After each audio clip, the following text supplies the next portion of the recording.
All right, is everybody ready to move forward? Or maybe it sounds like we're moving backwards. All right, this thing's a little bit loud. I know my voice, and if I get to talking there, that's a little better. Is that loud enough for everybody?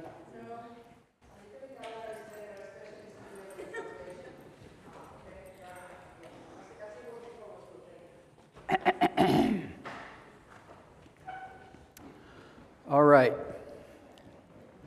We're going to move forward out of these pictures. Whoops, wrong way. Or is that? Nope, it goes that way.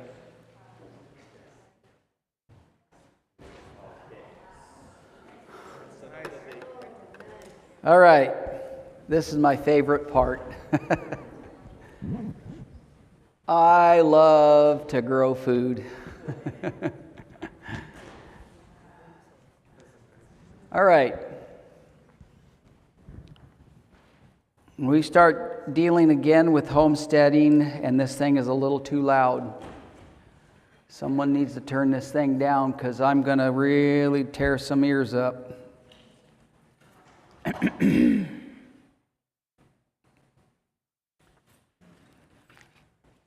All right. Is it better? The echo's not so horrendous. Okay. Food production. We look at food production and we're looking at a really big area. I mean, it's the food production that actually keeps you on a homestead. You all do know that, right? Because if you don't have food, you're not going to stay on a homestead. And one of the things about a homestead is that, generally speaking, these homesteads grew most everything they used. And it wasn't just for themselves, it was for their livestock as well. So when we start talking about food production, there's a section of this that I don't even have up there, and it's not even dealing with livestock production, all right? Because that's a whole nother story when it comes down to production of products just to keep your workhorses or your goats or your chickens fed. You understand that, right? Because if you're going to have some livestock, you're going to have food. You're not going to have the farm co-op to go down there and get feed. Is that right? So you've got to have a way to be able to produce enough food for yourself as well as for, we don't have gas stations anymore, right? They're all gone.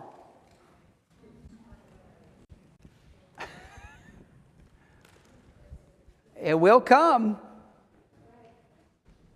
I don't know whether it'll come in our time, and I hope it really doesn't, because I don't look forward to it. But the fact of the matter is, I don't want to be on a plane and fall out of the sky either. So I hope the gas stays around for a little while. But the day is coming that the potential of not having it is very real. So you've got to think of how you're going to work the land. Now, some of us, I know we got into this big old discussion over here in the corner, and I thought I was going to be able to sit down and take a rest, but I didn't get to do that. But the big old discussion came around, and it was over this idea of there's a lot of us are getting to be elderly.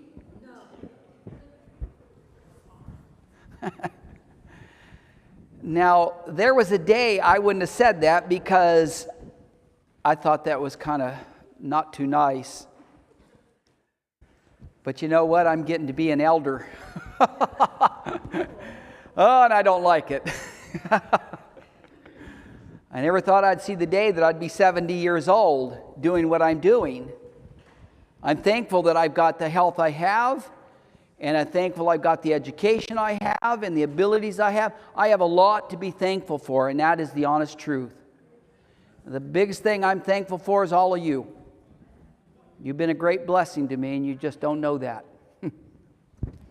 So I appreciate this opportunity to be able to share these things with you. Now, when we talk about food production, we're going to look at food production, and I'm going to try to remember this sister over there in the corner, her question last night. You remember what it was?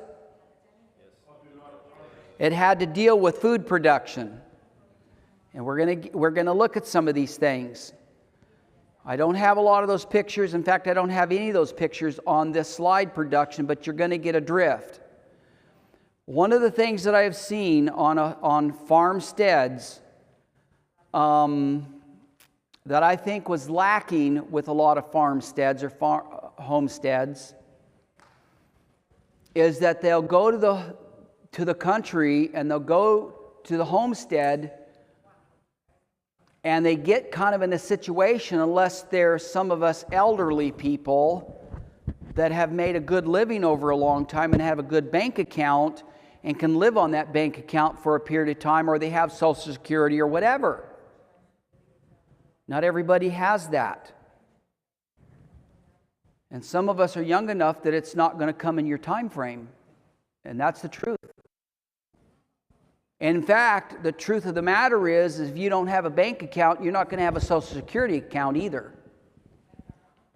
Because Social Security right now is in big, big trouble. Yeah, it's reality. You know why that is? Because when they did what they did with COVID, and I told you I wasn't going to do this, but I can't myself again. They did the COVID testing and the COVID Ronald trial. What they did is they killed a certain population of people that have never come back on the scene again, and it was the younger working force. Across this country, do you know that my Social Security was coming from those younger families that are working? No matter what I paid in Social Security, my Social Security was paying for my grandmother's Social Security and my mother's Social Security. But now there's a super huge gap between this generation paying for my Social Security, which a lot of us in this room are about my age. Is that right? So, wake up, everybody. It's not a pretty picture. And I'm not going to lie to you. When I was in private practice, one of the things I learned to do, I was straightforward with my patients. You're dying. Prepare your heart for Jesus to come. You're going to the grave. As hard as that is to tell people, you cannot lie to somebody and then all of a sudden it hits them and they realize, man, that doctor was lying to me. Is that right? This system is falling apart. And whatever we do, we've got as fast as we can possibly do it. Food production is homestead or your farmstead. Now, one of the things that I said I've seen and I've dealt with a lot of these homesteaders is their lack of ability to understand a homestead.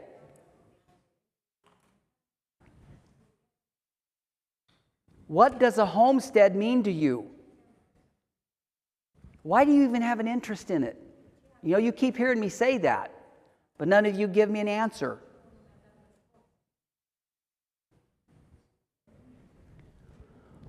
What if this system didn't fall apart? Would you go and do it anyway? Come on now. Would you be listening to this radical nut job this evening if you knew that the system was going to stay where it's at today? Would you leave Sacramento and get out of here if you knew the Sacramento is going to be 100 years later? I like you. Did you hear? I'm going to tell you something. You all better get this straight in your head. I can't do that for you. Why do you have an interest in homesteading? I asked myself that years ago when I left a private practice. Ron, what in the world are you doing? There's coming a time, Ron, I'm not going to be able to buy or sell because the system is going to fall apart.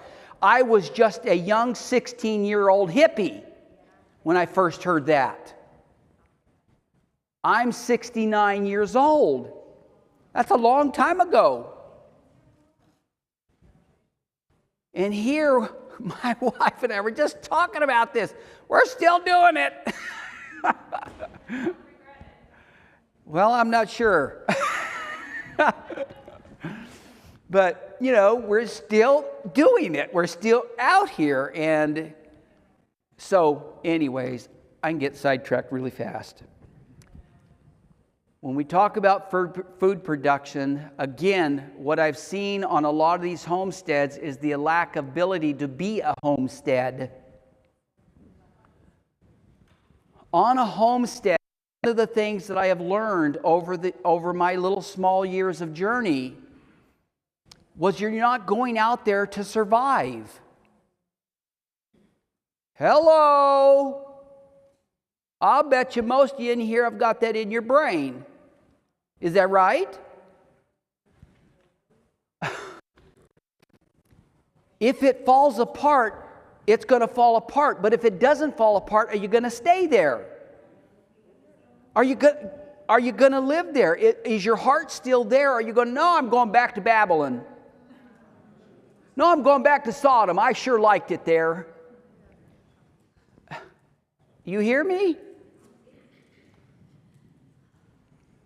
Because you've got to make that. I can't do that for you. And I'm not going to try to convince you because I don't want you coming back on me and saying, oh man, I don't like that guy.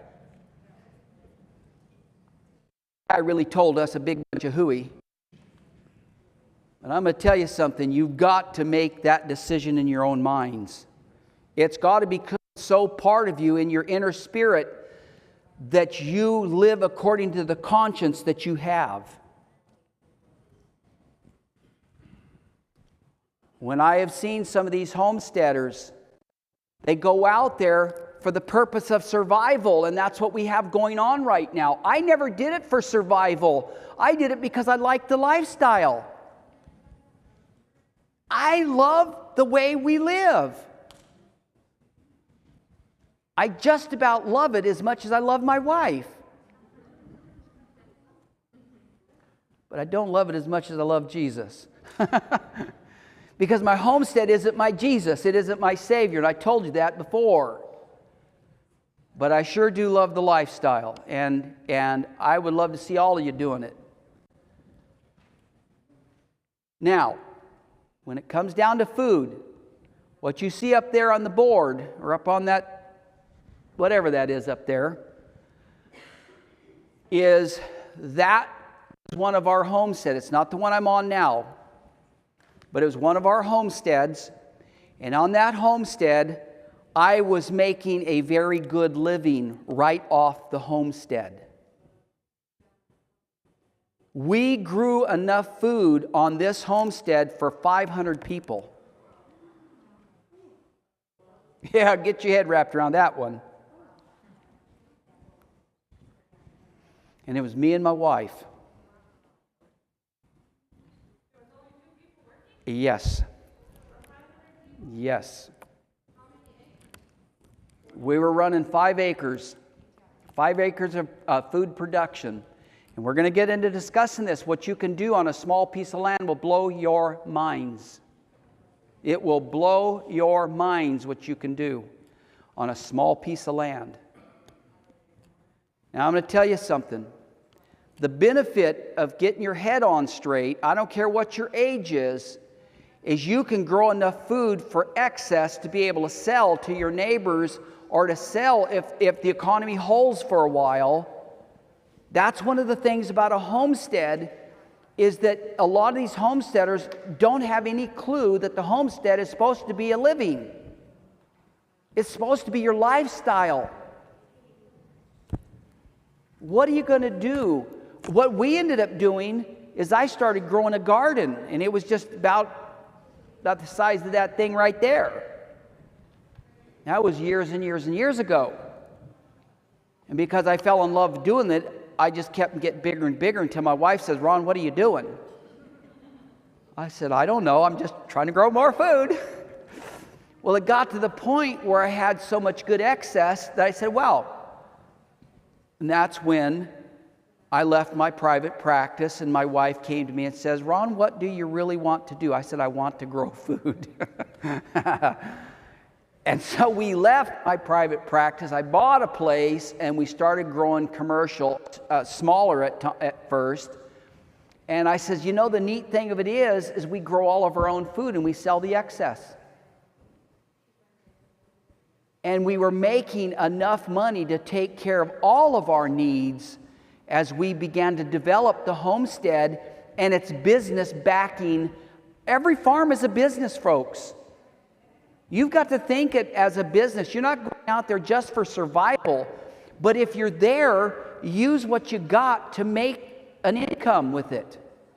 As long as there's an economy, it's ridiculous not to.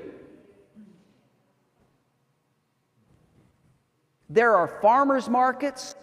There is what's called a CSA program, Community Supported Agriculture.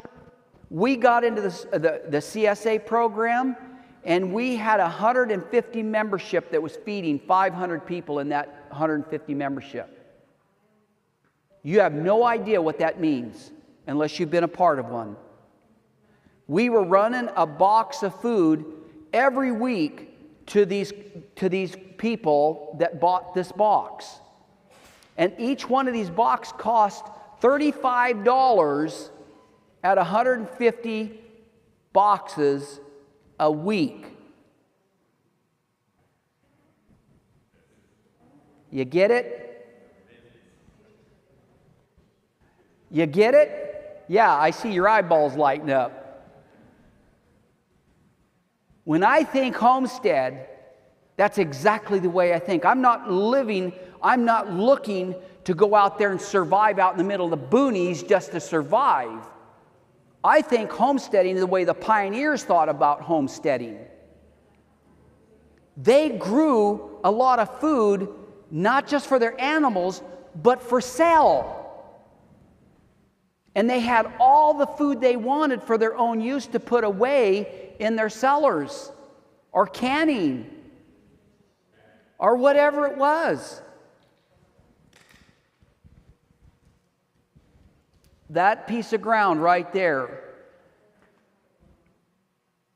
would absolutely shock you, the amount of food that actually is half the field. If you went this way on this field, that field goes way down here, and it's about 2.5 acres. On that 2.5 acres, we were producing enough food for that 150 member CSA. Yeah. And when I talk about a box, we're talking about a half a bushel. You know what a half a bushel is? That's a lot of food. And every week, we were raising 58 varieties of different types of produce. And out of that 58, we had all of our salad for our own salads every day, of every kind, from peppers to tomatoes to cucumbers and all the rest of the goodies. We had our potatoes, our sweet potatoes, our squashes, and on it went, and it was basically almost free for us to have on our table. Because all the excess was 3/4 to almost 75 to 78% of it was going to the community for sale. So you got to think, why not? If you got the health and you got the strength, I don't care what your age is, and you've got the ability, why not? You know the greatest thing that I learned with the homesteading? We met more people selling our produce until I had the University of Tennessee coming out to our farm asking me to teach them how to do it. I used to lecture at the University of Tennessee on what we were doing because they were blown away. They were bringing their students out there.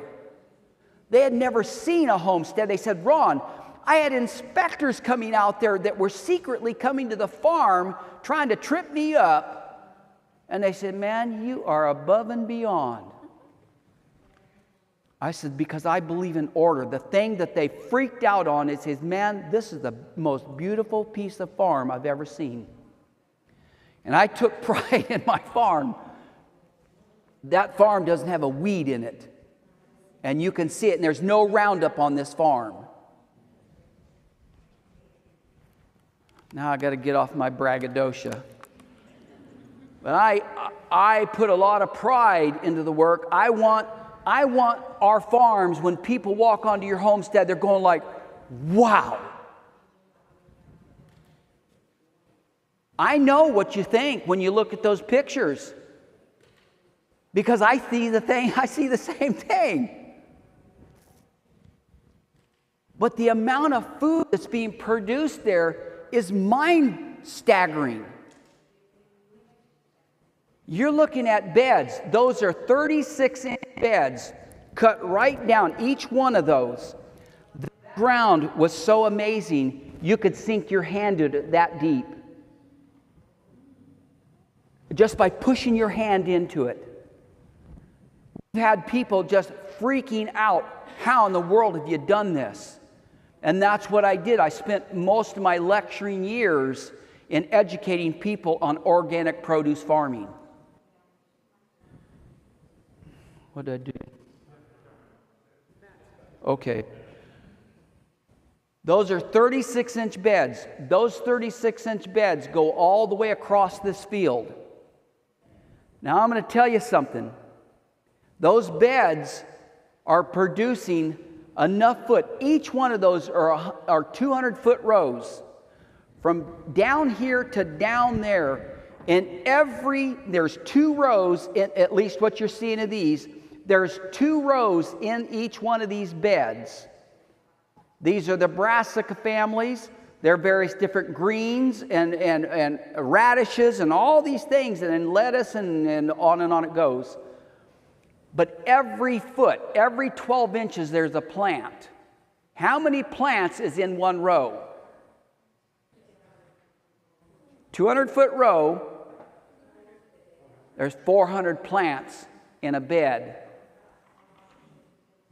An average broccoli, one broccoli head, not counting the broccoli buds you cut off that broccoli, one broccoli head went and sold every time we cut a broccoli head for $4.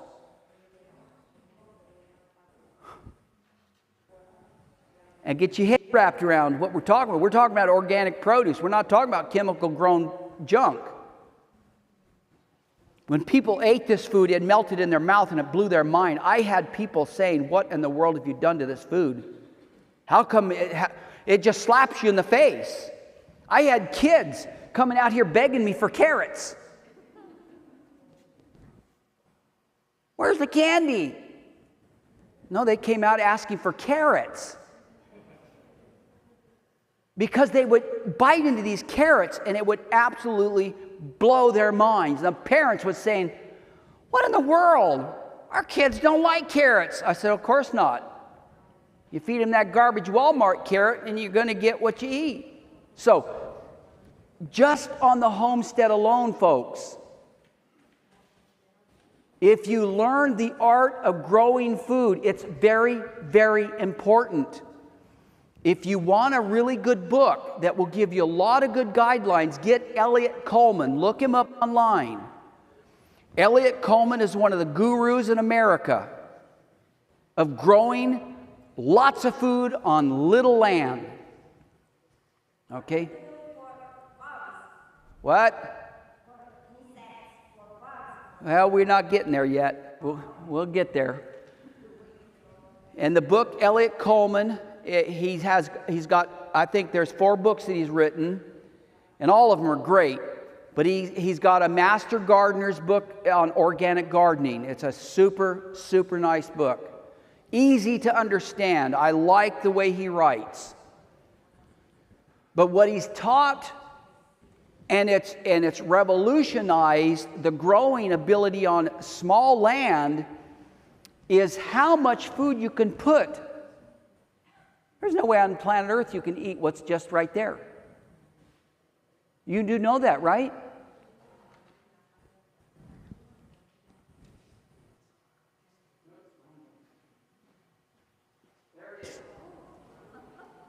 There it is in its all of its glory. Now, I don't know if I can enlarge it or not. Okay. There's kale, there's cabbage, there's broccoli, there's different types of kale, there's different colors of cabbages. On up this field that way, there's a full 200-foot bed of carrots that got that long, and nice, big, beautiful carrots. Everything you want to grow, you can grow. And what you do is you have those 36-inch beds, and my carrots in those 36-inch beds, I had 4 rows in a bed. I was getting $4 a pound for carrots. So probably when you started, you are, getting your own seeds from your crop. But where would you get seeds now? Because it's Monsanto almost taking over the seeds. Well, I mean, there are companies that are not Monsanto bought out. Johnny's could see is probably one of the best ones in this country. A whole bunch of old hippies that had this vision in their heart and mind and are still following, and I'm thankful for that. Because that's where I get Johnny's Selected Seeds. And there's other companies that are popping up now because of the concern of what's going on with Monsanto and all this business. But, like I said, I'm going to wear you all out on this subject because this is a subject I really like to talk about, is food production.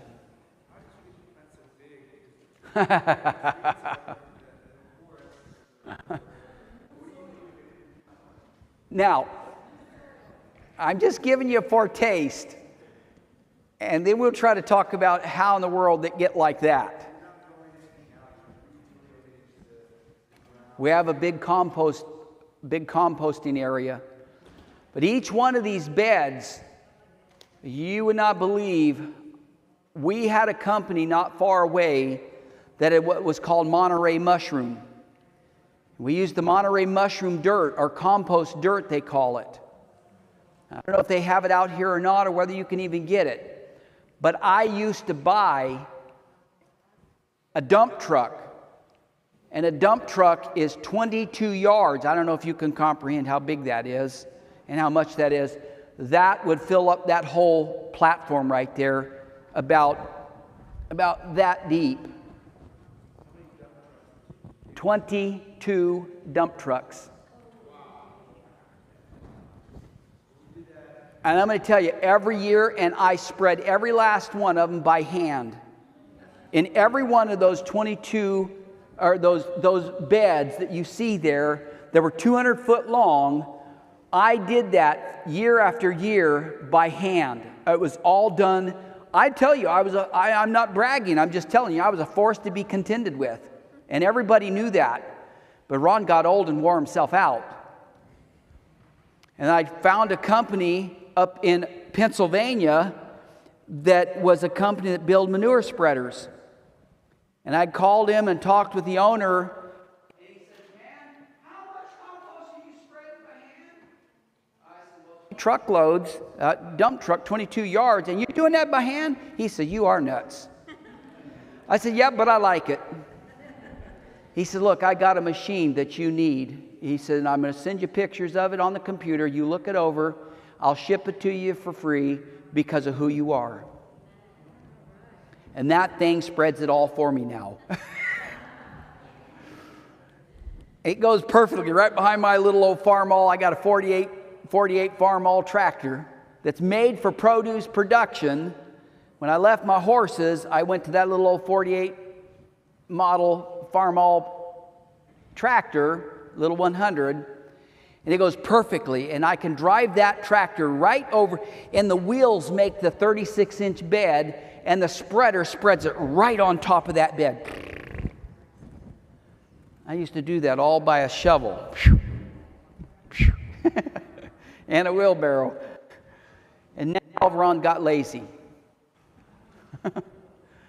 So, I'm just showing you these pictures, and it is a little braggadocious, but I'm sorry. No, I'm not. I am thankful that I learned the art of growing a lot of food in a lot of small space. That very one bed, there's like 40-something beds in that field, 200 foot long. Now, I split those beds up in 50-foot units. And we're not talking about organic gardening here. We're just talking about food production, but it's hard for me not to go. But one of those beds can grow enough potatoes for you folks. 2 rows in one of those beds would produce you enough potatoes alone. 2 of those beds would raise so much potatoes you wouldn't know what to do with. And they come up out of that ground like wahoo. You almost want to eat it like an apple. I'm not kidding you. If you come walking on the farm and you saw what we were doing, it did exactly what the University of Tennessee did and brought their students out there. That soil was doing amazing things. And a lot of blood, sweat, and tears. Oh my goodness, did we have to improve the soil. I wore out both wrists. I can't do push-ups anymore because I can't get down on my wrists without feeling like I'm falling apart. And I love to do push-ups, but I ruined my wrist by hoeing. I have done enough hoeing in those beds right there. You don't see a weed one. And it's because I had special built hoes that I used, that I was there day and night when I wasn't doing harvesting. I worked and I worked and I worked and I worked more. 5 years of keeping your fields clean is 15 to 20 years ahead of you if you love work. Every year after 5 years, it's better and better and better until you don't have weed control problems anymore like you did when you started. When we started our carrot beds, my wife and I would have to be out there hoeing those things with a kitchen fork.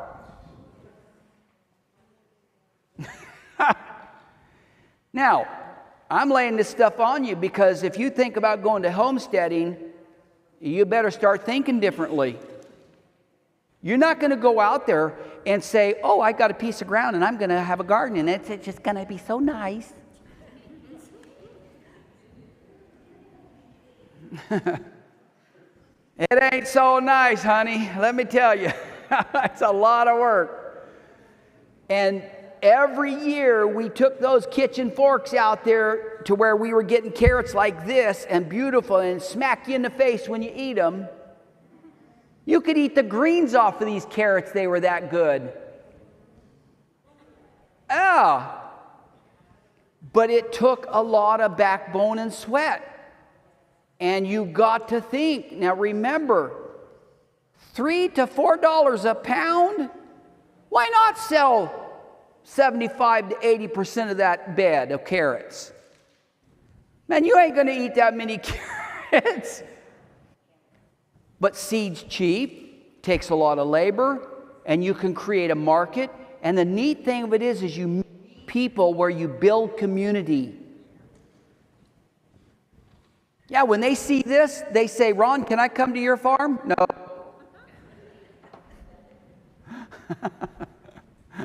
I don't have time to chat. You want to come to the farm? You're getting a hoe in your hand.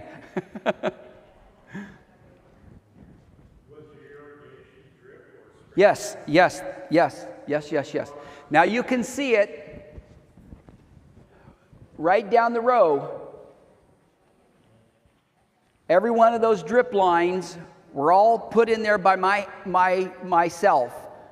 After I get my plants in place, you know, I don't know what it's like totally out. Yes, I do, because I grew up here. If you don't have irrigation, you're in big trouble. I had people come to me and said, Ron, don't you think it's a lack of faith that you're putting irrigation in here? I said, no, I think it's presumption and stupid if you don't. I said, because if the weather shuts off and you get a drought, then you lose your production. And so I dropped every one of these rows had a drip tape in it. And I get drip tape, and it's 7,800 running feet in a roll. And I used a lot of it, to drip irrigate. And on top of that, which is another little secret I'm giving you guys, is I had what's called an injector system that I injected fish and kelp into the soil to the plants. And those plants were like, oh yeah, honey, this is wonderful. And they would just grow, and they would get stronger, because all the organic food, once you got a root base that was building out like this, it would start grabbing the food that you're putting. I'm not supposed to be going down this road, but I can't help it. There is a whole community in that soil with organic built soil. And when you feed that organic community feeds you. I had a watering system, yes, and you have to have a pond and a filtering system that will filter out all the sediment out of your drip line, because you don't want your drip plugging up. So there's a lot of different ways that all can be done. I've got friends that do it the same way, and they use an irrigation pumping system. It's gas powered, and I don't mind using gas as long as we have it. When we get to having to homestead and everything gets crazy, you're not going to have to worry about, a big production level like this, but you're going to have the ground ready for your food production, all right? So irrigation is important, and every one of those lines have a drip tape in it to make sure that you're getting water or substance to your soil. Now, believe me, I want to talk so bad about soil fertility, it's not funny.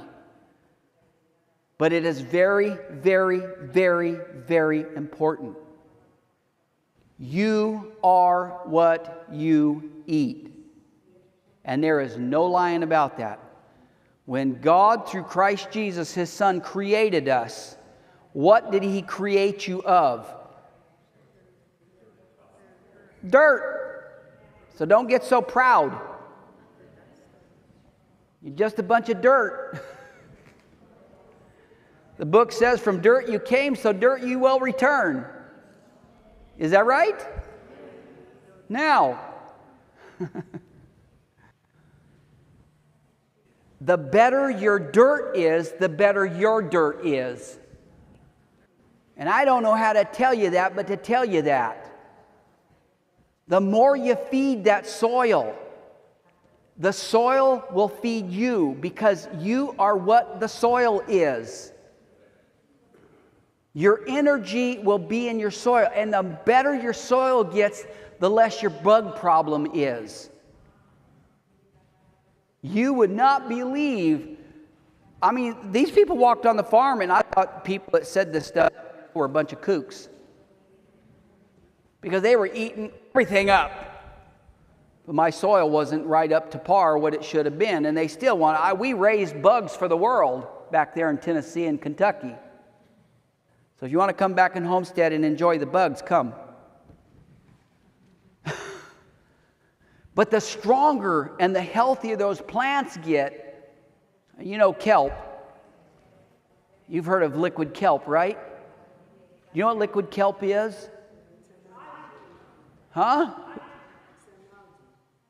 It's an algae. But you know what algae is?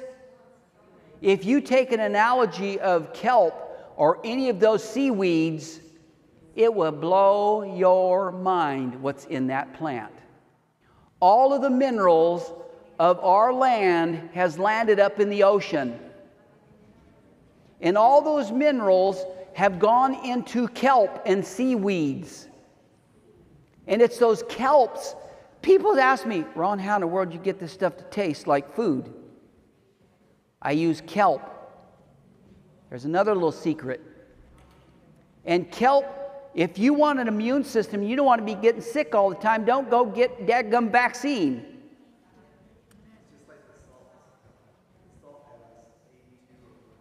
Yes.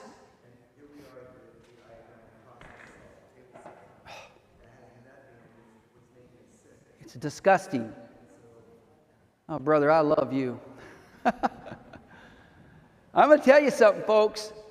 You put that soil back to life and you put the goodies back into that ground and you will eat food you've never eaten before. This joke of organic produce is a joke. It is a joke. When they got in bed with the FDA and the AMA and all the rest of it, they lost the vision of growing food properly. It's better than the chemical, but not a whole lot. Now, food production. Oops, keep going the wrong way. Now, where we're at right now, we're just now in the process of rebuilding a homestead and rebuilding the soil and all the goodies that go with it. But that home you saw, the single-story one, is sitting right here. It looks right over this. And that's every homestead, I don't care where you live, needs to have a high tunnel, or what some of you think is what's called a greenhouse.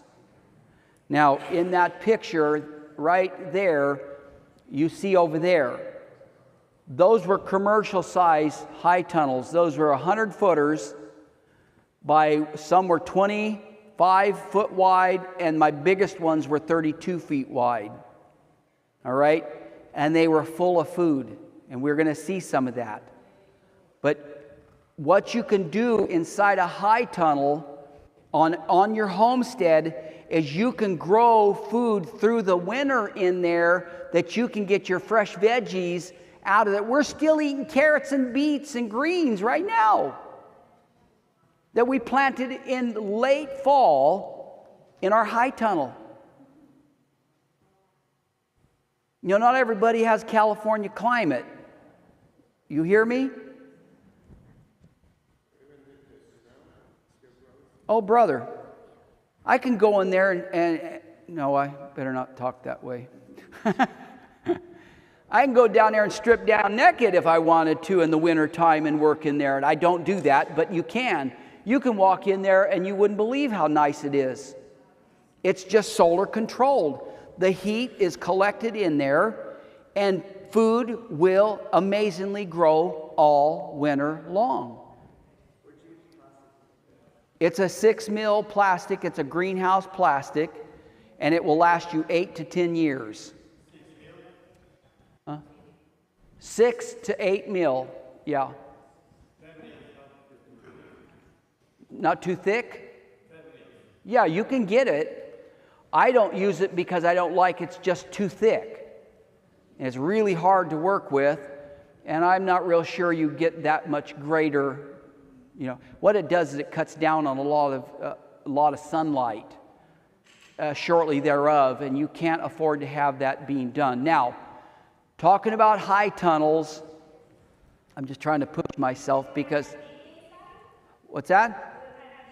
Not in these, well, 3 of these, I had 4 of these, all right? 3 of them were nothing but what we called high tunnels that are nothing but a greenhouse without a heating system in it. Well, no. Yes.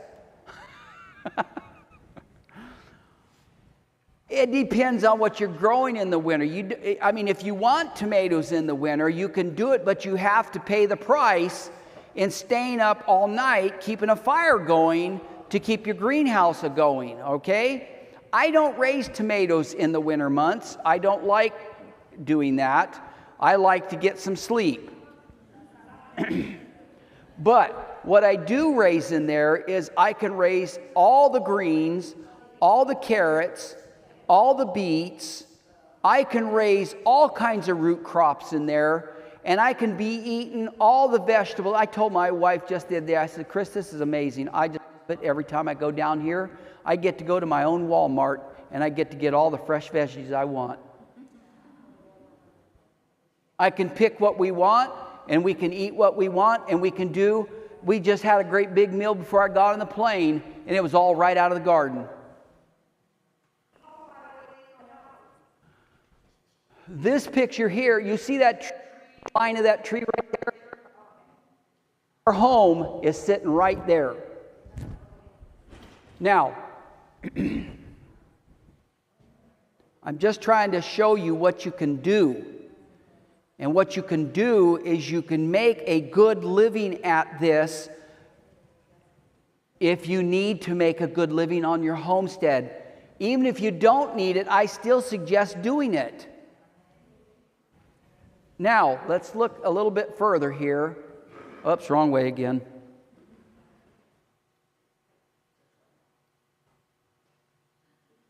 All right. Now, I'm going to come back to that. There you are. That's in one of those big high tunnels. All right, you're not seeing but one row in here. Those tomatoes got up to 10 feet tall. I was producing, you would not believe the amount of tomatoes. Right here, you see me standing here. Right there, those were bell peppers right against this wall right here. Over here was another section of tomatoes, and over here was another section of cucumbers. And over here on this wall was another section of bell peppers. That was one house. 100-foot house. And I'm not kidding you, folks. It would blow your mind what was coming out of that one house. I had UT come out there just for that alone. It was a 30 by 100. All right? And it was more commercial. Now, you don't need to have that. Now, and I showed you this picture earlier here. Right there, that's a 40 by 20. That's the size you want for your simple homestead. If you don't want to have, it's a 40-foot by 20. If you want a homestead and you want some production to be able to sell and to create a market, then you need a larger one. I'm done with that. I'm done with commercial growing. I am done with it. I've worked it for years. It's done good for us. But I said I want to live the rest of my life doing what we've always wanted to do, and that's just kind of relax and enjoy it. I lost, confession, I lost the love of growing food because of the amount of food we were producing. You all have no idea unless you've been there. It was slavery to the first degree. And I was my own master of my own slavery. Get that one wrapped around your head. I willingly put myself out there as a slave, and I built my own situation. And the biggest problem is I couldn't find anybody who wanted to work. Nobody wanted to work. And so Ron was nothing but a workhorse. And everybody knew that because I would work from sunup to sundown, and I lived in these high tunnels in those fields, keeping them clean and producing food as you saw out there. So when you talk about homesteading to me, I told you I get crazy in my head because you all don't know what I'm talking about. But now you're seeing a little bit. I'm not talking about a homestead to go out there to survive. I'm talking about a homestead because it's your life.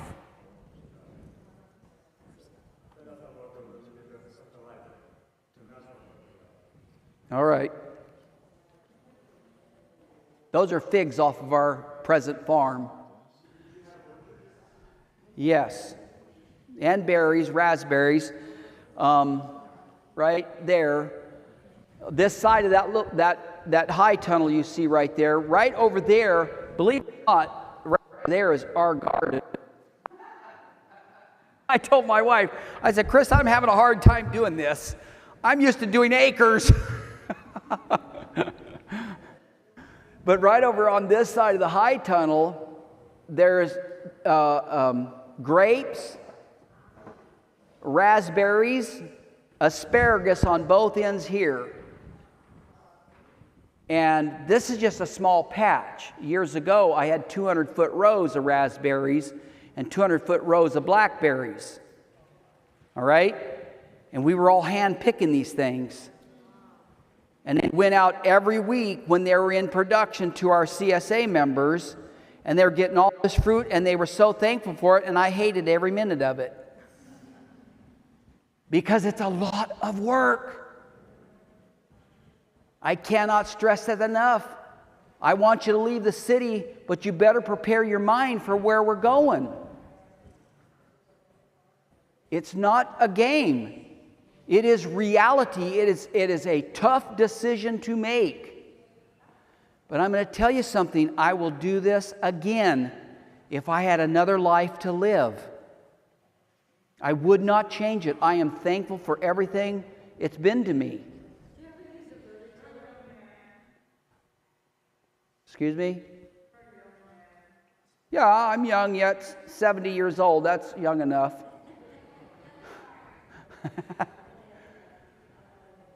But anyways, yes, I do. I have what's called a BCS tiller. It's the best tiller in the world. BCS, it's an Italian rototiller, and the tiller is actually 32 inches wide. It's a walk-behind tractor. It's not a rototiller. It is a tractor. It's a walk-behind tractor. It's all hydro-geared. It's no chains. It's nothing. It is a machine. No, it runs by gas. It's a big, nice Honda motor. But this thing is amazing. Those beds you saw up there in those pictures, I could take that rototiller after I got all my goodies in the bed, and I could run one swath down there, and one swath back, and it was ready. And the nice thing with this BCS tiller, y'all get me sidetracked. This BCS tiller, literally, you take the handles and it turns over here like this so you can walk in the walk path and not in your bed. Most of your rototillers, you have to walk in your bed or strain your back out of place trying to keep it under control. The BCS tiller was made for what we are doing in produce production. And those beds, as you saw in those pictures, the beds were like 32 to 36 inches wide, and the walk was 20 inches wide, and you saw that in that production. That's just wide enough to get a wheelbarrow down there to harvest your goods. 20-inch walk path with a 36-inch bed, and you'll produce more food. You use this technique, brethren, in a garden, just a smaller garden, and it will blow your mind the amount of food you can grow on a plot that's just that size right there. You can produce more food than you can. This has revolutionized homesteading to a higher degree that our old pioneers knew nothing about. You know where this concept came from? It came out of Europe. And it came out of France. Elliot Coleman mastered this technique, and he went to Europe and was paid by some folks to go to Europe and find out how these people are doing it on small lands and the amount of food they're producing. And he went to France, and he came back, and he started this up over 40 years ago. And he is the guru of organic produce production on small lands. He will tell you, all you need is 5 acres. He runs a 5-acre farm, and he's making over $150,000 on that little piece of land. Get your head wrapped around some of that. We're not looking for money, but if you're going to be out there on a homestead, use it while you can. Okay, somebody raised their hand somewhere.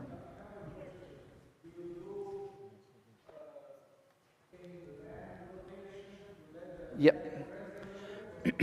Well, y'all just can't stand me not getting into organic food production.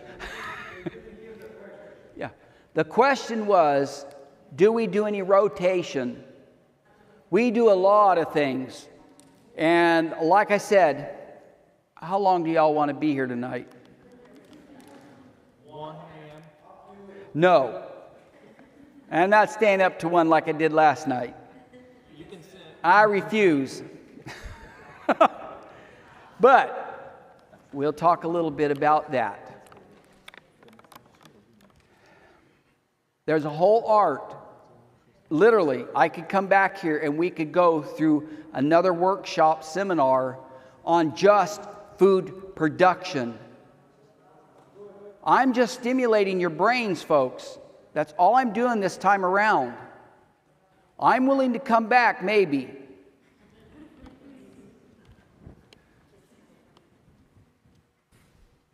To help you to get on your feet if need be.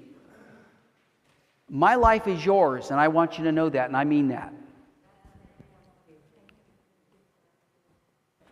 I know what's coming, and it frightens my heart for people because they have no idea.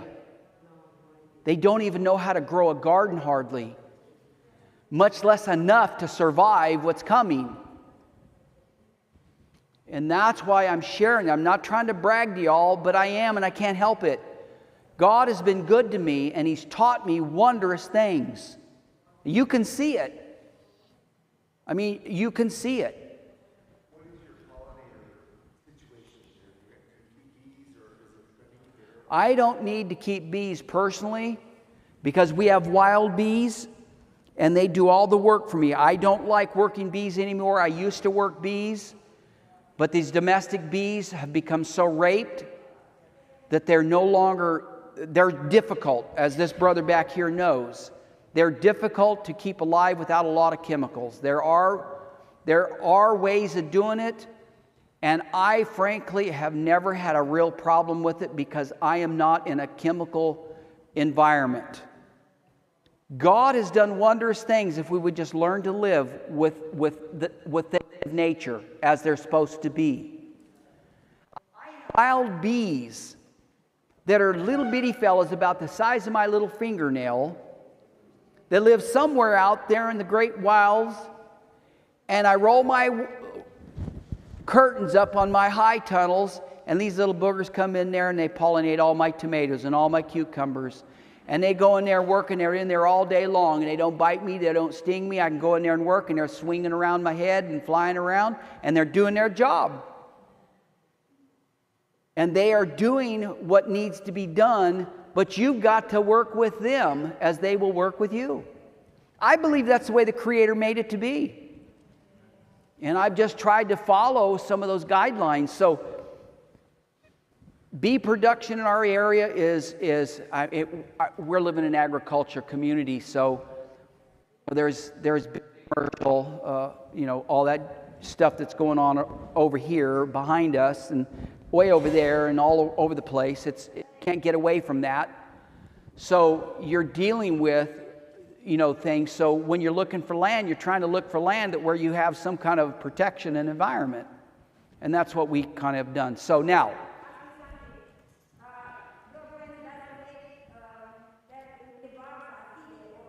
aphids. You know what causes aphids? Too much nitrogen. Most farmers that are trying to grow a garden, they use way too much nitrogen.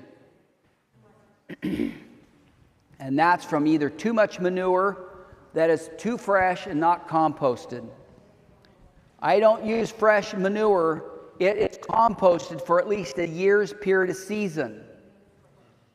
All right? It's really broken down. And that's a whole nother discussion, a whole nother lecture just on compost alone, so I'm not going to go there. Like I said, you want me to come back? We'll come back and we'll do a workshop on organic production, all right? But we're only here talking about the 3 essentials of homesteading. What are they?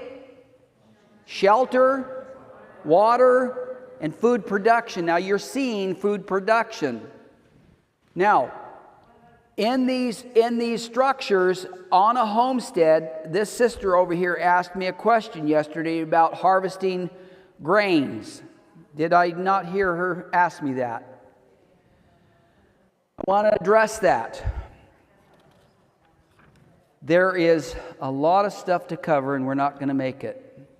So we'll just have to do it another time.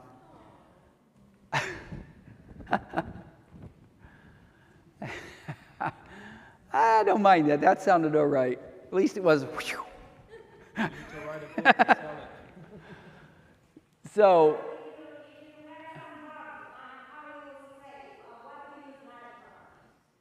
right now as it stands, you can get organic pesticides, all right?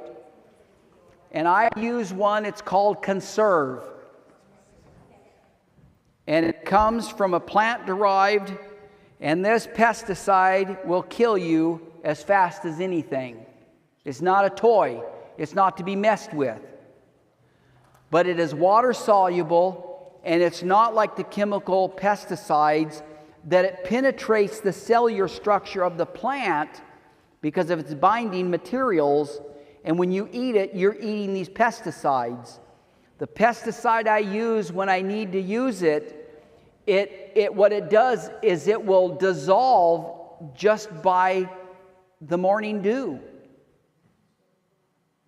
And as the morning dew, 2 or 3 days happens, it's all washed off and it's gone and dissolved, and it's gone. It's not even in the soil anymore. But it's a plant-derived pesticide. And you can get it online. It's called Conserve. Yeah, it's the name. It's on. You can get it through Amazon, I believe. And the name of the bottle of the product is called Conserve. All right. It's like a tablespoon per gallon. This stuff is stout. And a bottle of that, it's about a quart. It'll last you about 5 to 6 years. You don't use a lot of it, but it does the job. It will deal with any bugs you're dealing with, is what I'm trying to say. So,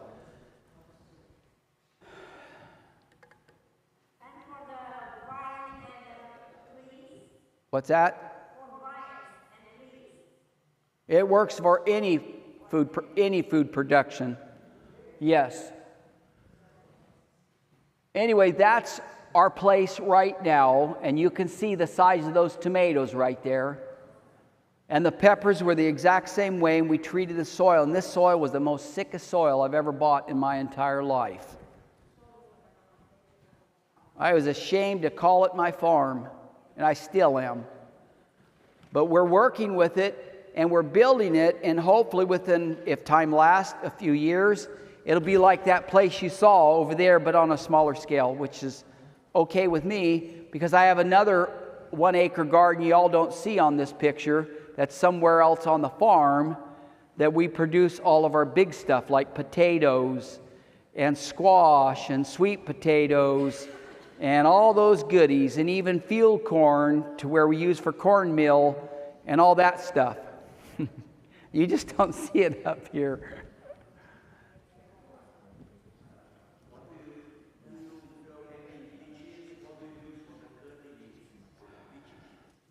I don't thus far have that problem because my orchard's brand spanking new. And there are companies that actually specialize in orchards. I'm not an orchardist. I can grow them, but I'm not a specialist, and I won't tell you I am. But there are companies you can get online, and it's all organically done. In fact, I have a book at home on organic orcharding, and it deals with all this stuff. And we'll just have to, I didn't think about bringing all the addresses and all that here, so it's just dealing with a whole nother food production level.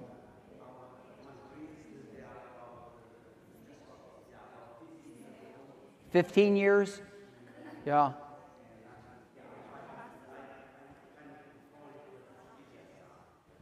Yeah, it's a blight. It's a blighted condition that creates.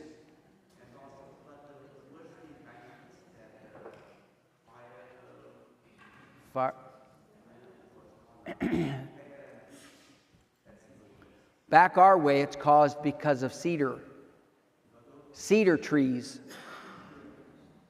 Cedar trees carries that fire blight, and it's passed on through the air. Yes, they do. Okay. Right there you see our garlic.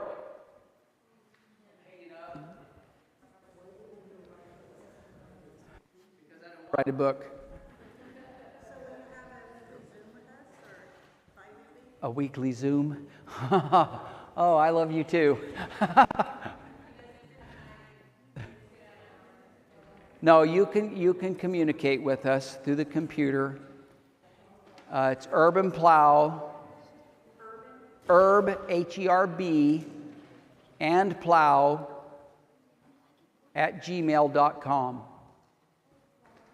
And you can communicate with my wife. She's Chris, because I don't even know how to turn a computer on, so I don't want to know how to learn a computer, so I refuse. Chris, C-H-R-I-S. Chris and Ron. Herb, H-E-R-B, and Plow, P-L-O-W, @gmail.com. And you can communicate with us on that. And I'll give you, no, I won't. No, I won't. I'm not going to give you my telephone number because I don't want to answer the telephone. Hey, I walked away from that, and I'm not going to put back into it. I'm just telling you the honest truth now. You're good to have me out here. I was done, until some people got a hold of me and said, Ron, we really do need you to come out here and talk to us. I says, are you sure? And I'm thankful for the opportunity, and I mean that. But when you're living on a homestead, folks, your brain has got to be thinking about every moment of your life, of what you're doing there and what's going on. So, anyways, there's a lot more. Like I said, that's a tomato production. Each one of those plants were producing about 45 pounds of tomatoes per plant. And each one of those tomatoes, there was a 100-foot building, or a 100-foot greenhouse here. There was 4 rows. There was 2 rows in a bed. You can't see the other row, but they were standing in this one row, 36-inch bed, and these tomatoes were standing like this on strings, and they were standing up like this, and they were 10 feet tall. They're big beef. And these tomatoes just about pulled my greenhouse to the ground. The production was so amazing that I had to really think about. In fact, I'll tell you the honest truth, it did destroy one of my greenhouses because it weakened it so much, because the food production was so amazing that once we got through the season, the winter came and snow and ice happened and it collapsed it. Boom. So, when we talk about a greenhouse production, I want to explain something to you all here. See that greenhouse there? That's a little style of the bigger styles I had. That's called a Gothic style. So if you're looking for greenhouse, you look for Gothic style. A Gothic style comes up and it comes to a peak like this at a crest, like a gable end of a house. And it will carry snow, it will carry any kind of weight you can put on these things. But if you go with a regular Quonset style, which is the one I had before I got my big new one, it was just a Quonset. It was just like a dome like this. And those things get to the point where they come to almost a flat up here at the top, and they will collapse on you. Pay a little extra for the Gothic style, and you'll be really, really, really happy with it. Because you cannot put too much weight on these things.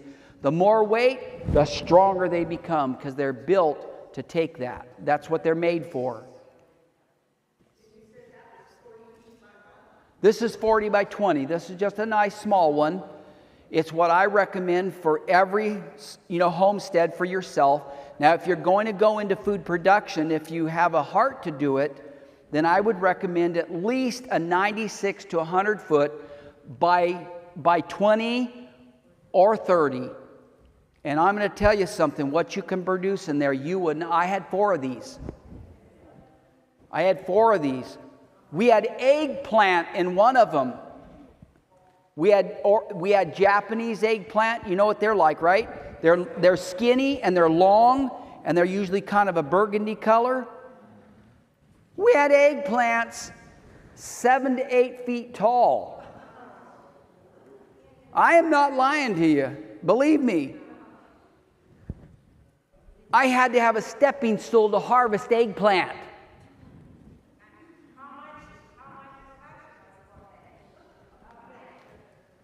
The eggplant, I don't know how much it was, but it was too much. I built soil up, and like I said, I'm not talking about organic production here. I'm just trying to show you the importance of what you can do on a homestead and making that homestead a functioning homestead to be financially feasible while you're on the homestead. Before the time comes, it's going to crash. And when it crashes, your homestead is there ready to produce food for you. I hope you get that idea.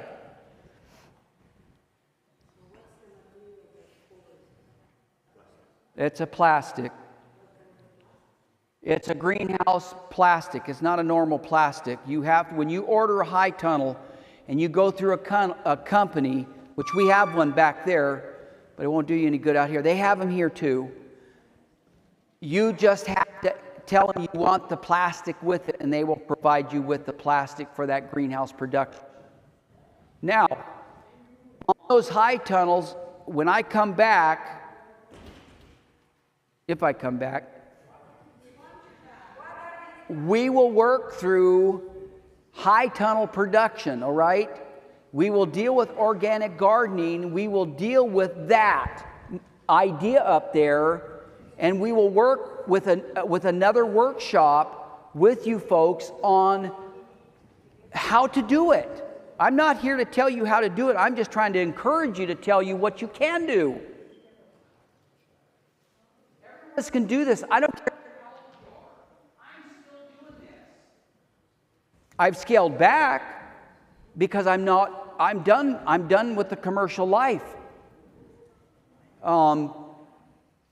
Maybe. I got people asking me to start going up to the farmer's market. My lady that cuts my hair.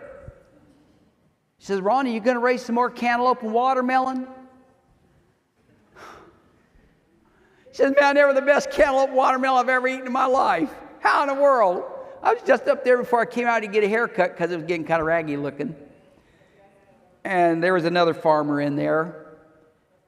And she was bragging on what I did last year. And I just told him, I said, "Look," I said, and then he said he was in charge of the farmer's market. And he said, "Man," he said, "you need to come to the market." I said, "Don't go there with me." I said, "Man, I am done." He said, "No, you can't be, not with what you know." I said, "I am done. I'm tired.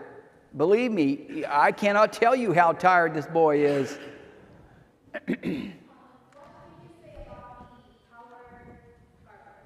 The what? Tower garden? I don't know a whole lot about it.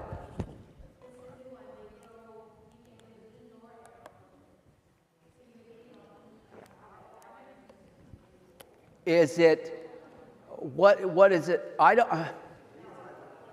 is it hydroponics? Is it done with water? Okay.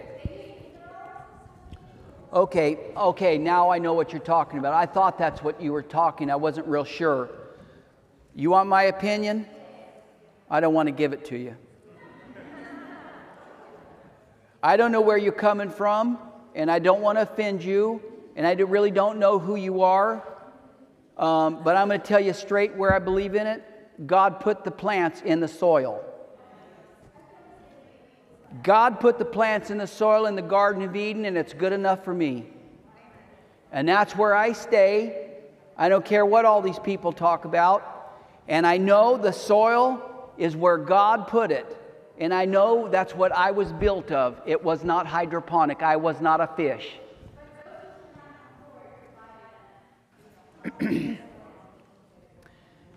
If you got a backyard, plow it up.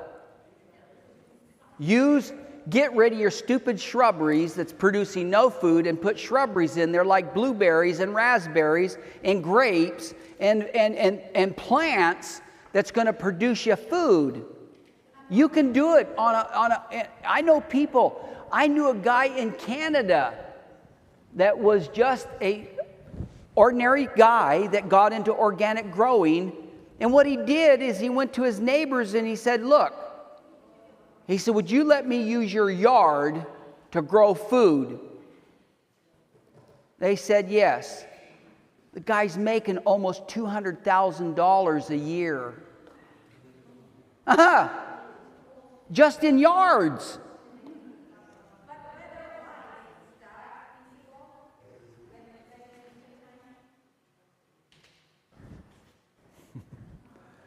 You know, believe me, I do not have the ability right now to go into a lot of things. But there is a wide field of microgreens. There is a field of sprouting. There is a whole wide world out there for people right now that can make a good living. And if they don't want to, they can still do it. It's there. Yes, you can grow a lot of food in a little space. Okay. I don't know how long we're supposed to go. Anyways, that's our garlic. It's drying. Well, it's just got hung up.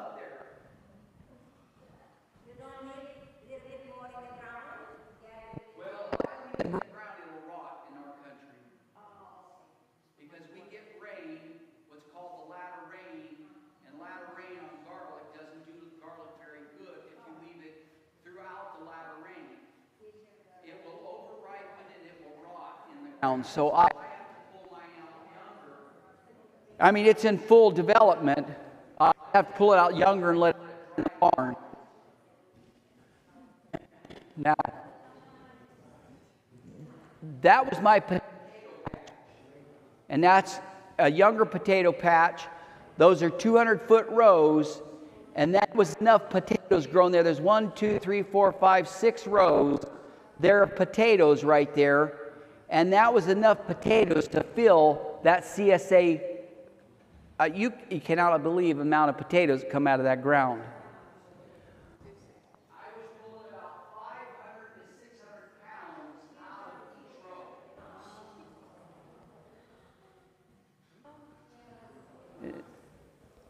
Yeah.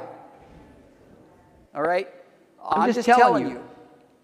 What you can do on a piece of land to grow food is phenomenal. It is really amazing. What's that? Yes. Yes. Yes.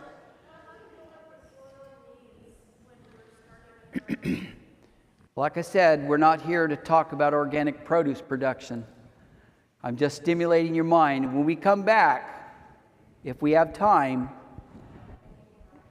what we will do is I will give you all the secrets that y'all have got stimulated in your head now over. It's taken me a lifetime to get here. All right?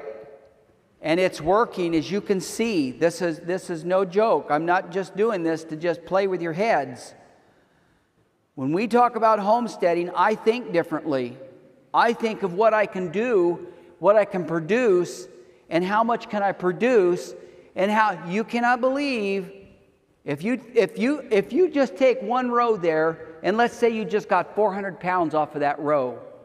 Do you know what organic potatoes are selling for right now? Everybody. Let's say an average of $5 a pound. $4 to $5 a pound for good organic potatoes. You take that and you multiply it 400 times.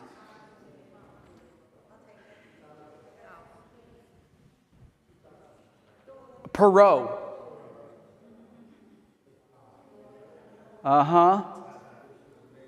Now get your head wrapped around it a little bit. It works. I've done it and I've been there. It's wore my life out. But it is there. And when you create a market, and what we will do when we come back, we will talk about marketing. We will work through some of these things to where you can build a market and make the homestead successful. I don't want you to go out there to the homestead and be a failure. I don't want to have in my conscience that guilt in my heart that you were not prepared to go out there and do it and stay. I don't know.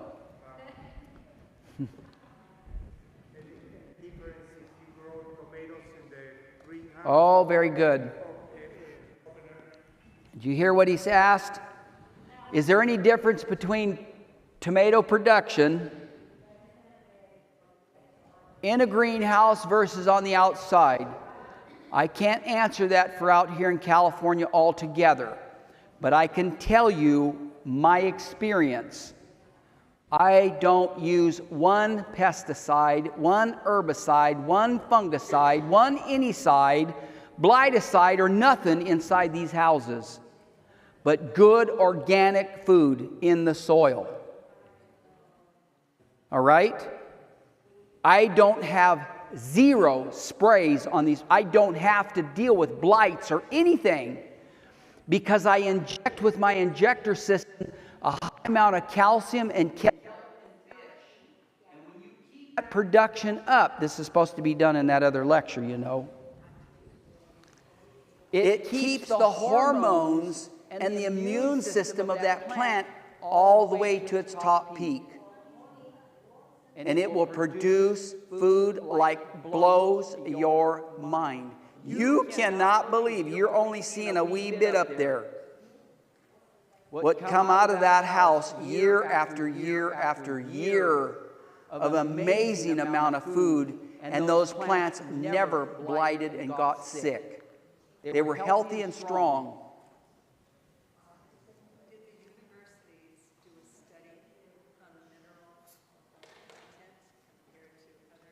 On my soil? No. Not on mine they didn't. But I know. I just tell you a whole story about that whole thing, and I don't want to go down there because it'd bore you to death. But when the proof was in the pudding for me, and I was satisfied with that, when I had students eating or biting into a tomato, and they were floored. They were floored. I had the teachers come out there and taste this food, and they couldn't believe it. What in the world are you doing? I pioneered the organic produce production in Tennessee.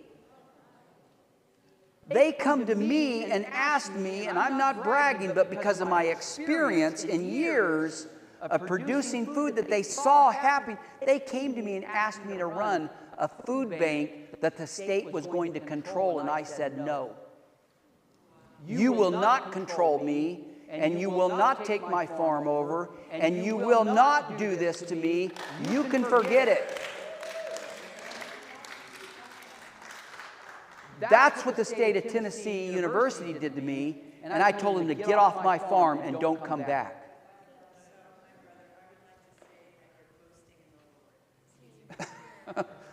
I'm thankful. I am thankful. I have got a lot to be thankful for, and thank you. But I want to encourage all of you people. I've grown to love every one of you. I watch your faces, and you light my heart up.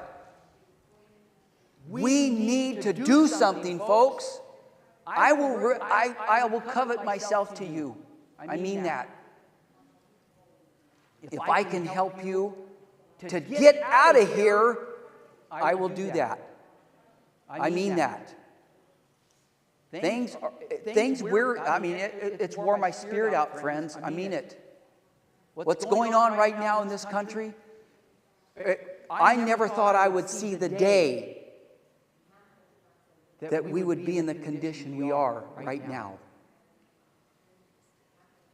And I'm going to tell you something, folks. I don't like what's coming. It's going to get worse. I said this earlier in closing.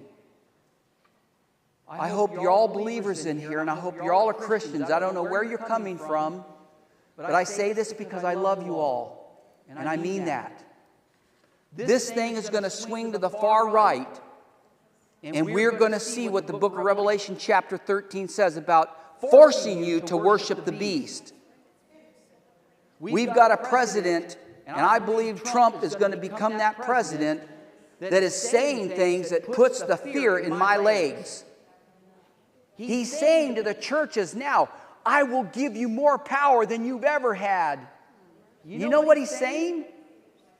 If the book of Revelation is correct, I was not meant to do this, but I'm sorry.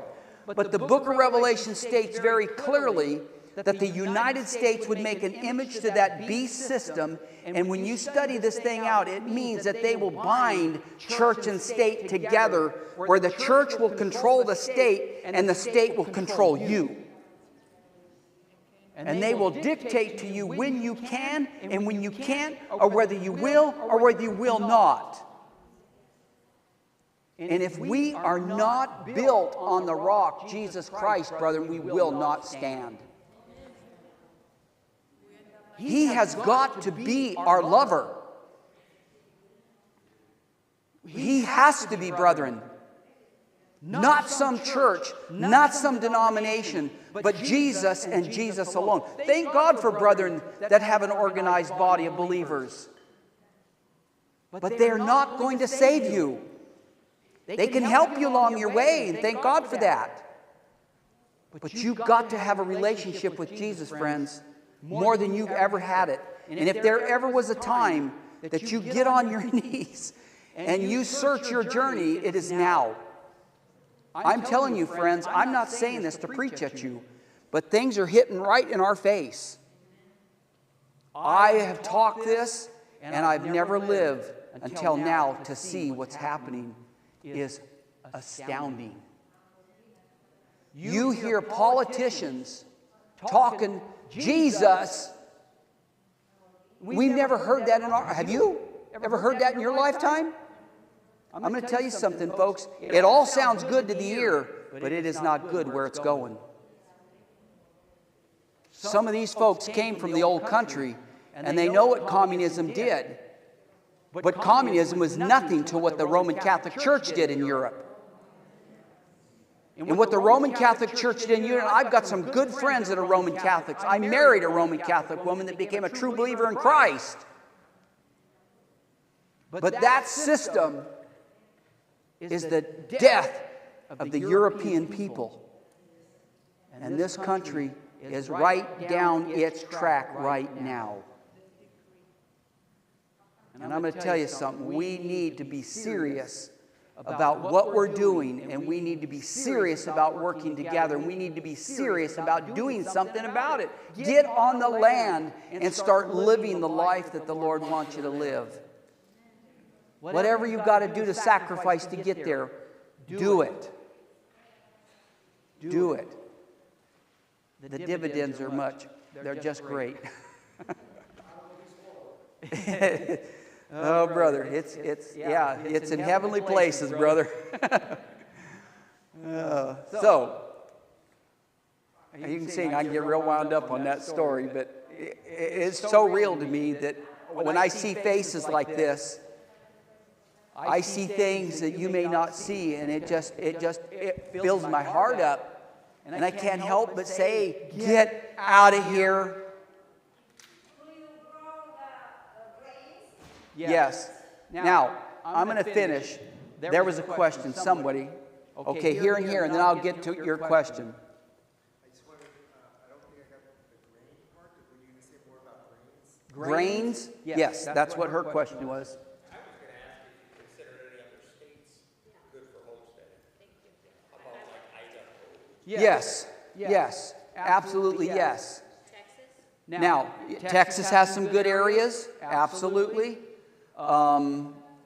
There's a lot more, literally in parts of Texas. I've got a cousin that lives in Texas, and there are parts of Texas that is a good area.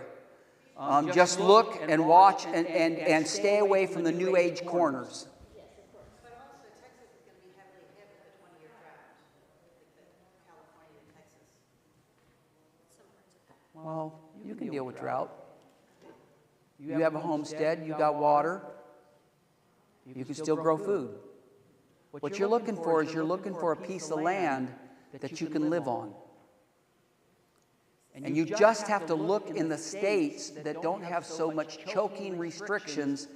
And this West Coast states are some of the worst in the union right now, and it's getting worse as we stand here. There are states within the union, and I happen to live in one of them. I believe is one of the best states in the union are those states within that boundary. All right? It's a Bible belt, and I'm okay with that because being in Jesus, I don't have to worry about a lot of things, and it's going to come no matter where we are because the whole world, it says, is going to wander after the beast. You don't want to get me started on that again because I will end up, anyways, going down that road. I don't right now because we have what we call dry land fish on our farm, and it's mushrooms. They're edible mushrooms that grow wild through our woods, all right?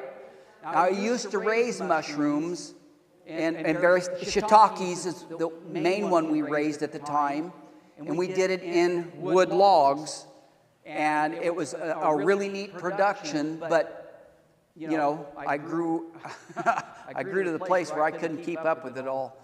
But yes, mushrooms are a tremendous, it's a good cash crop, actually. And it's a great cash crop, but it's also, a nice homestead food for those that like mushrooms. Oh, okay, now, hush up, and let me not get sidetracked. Grain. Yes, she asked yesterday, how do you order the grain to take them from the machine? Well, I've done it a number of ways. And I'm not doing it right now because I'm getting a little bit... Huh? Yes. Yes. If you go in the Bible, there is that study about Gideon. But in spite of that, I have what's called a handsaw. You know what a handsaw is? It's a little sickle. And the Bible talks about when the fruit is ready for harvest, they throw in the sickle. Okay? It's a razor sharp sickle that you use to cut the grain, and you lay it down and you cut the grain. Okay, you know all that. And then, okay, I'm getting there, please. And then you put, you may know this, but there's other people in this room don't know this. So then you got to take it and then you got to shock it and tie it in their bundles. And you use 4 to 6 bundles in a shock. And then you put a cap on it, one of those bundles, to keep it from ruining the grain underneath. Okay? That is coming. I'm right back in the process of doing just that very thing because I've got a plot that already has got wheat growing in it ready for this this process, all right? Then once you get your grain and it's cut and it's harvested and it's drying in the field, you don't cut grain. Now don't forget this, people. If you get into grain production and you're cutting your grain because you're going to have to somehow grow your grain to have pancakes or bread or whatever, when you go to look at the grain, there's one thing I learned, and I didn't learn this from just anybody. I was studying my Bible, and I couldn't figure out why the farmers would go into the field looking for the first fruits. Now, what in the world did that mean? When I went to studying, I began to realize the first fruits meant the farmer would go into the field and he'd walk through his sections of field and he would take the grain of wheat or barley and he would peel it back and he would get a grain and he would pinch it.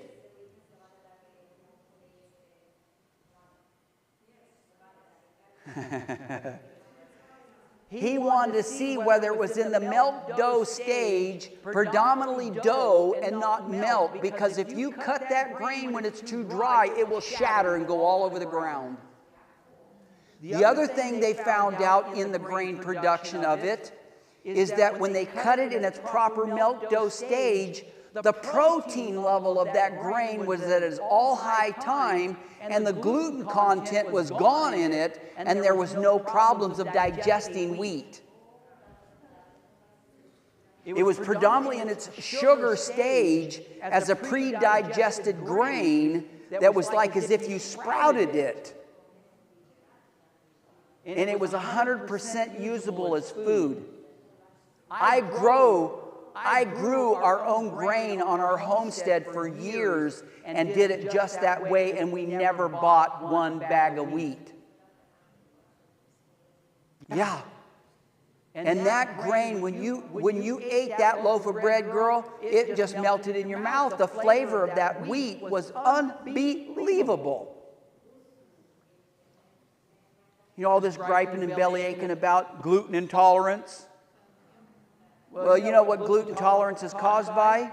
By the GMO nonsense that's going on. By the chemical roundup that's going on. And because of the improper harvesting of that grain. Those combines wait for that grain to be golden. So when they go in there and they cut it, it falls back into the combine. And that's it. It's shaken out right then and there. And it has ruined the reputation of wheat. It just has ruined it. And I'm going to tell you something. It's one of the greatest grains that we have for many, many different things. What's that? Yeah. Then once you get it out of your shock, or your shock's grown, you take it into a room and you have what's called a thrashing floor. I built a thrashing box that stood so high with a floor in it that was made of dowels, and there was like just barely a section to where the grain could fall through. And I'd put the grain shock in there, and I'd take my big old stick and I'd go, and when I got angry, that's where I'd go beat things. And I beat that stuff to a pulp. And all the grain would fall into this great big tin underneath the box. And there it was, all the wheat in this nice container underneath this beating box, is what I used to call it, a thrashing box.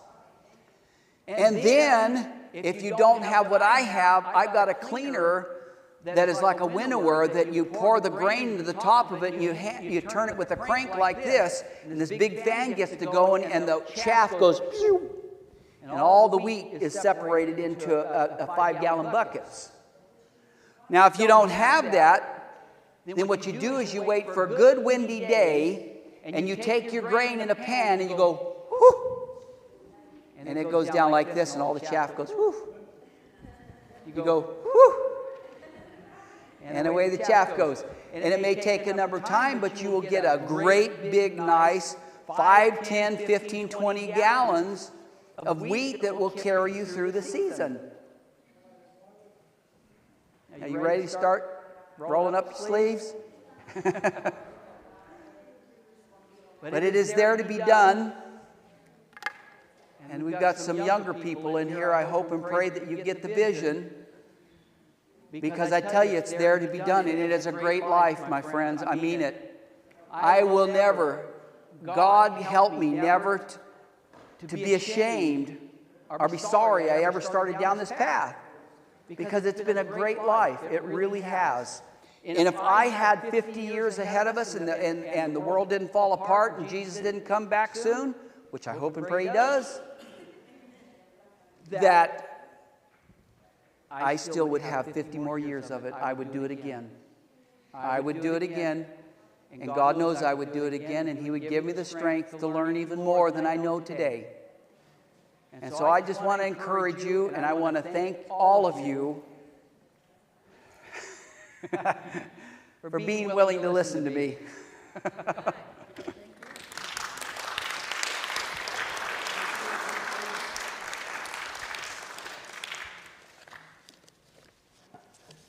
Now, you'll have to work it out with these folks if they want me to come back.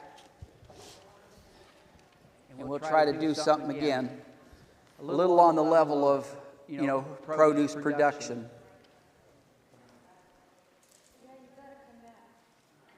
I do? We'll fill up a whole airplane. That'd be all right.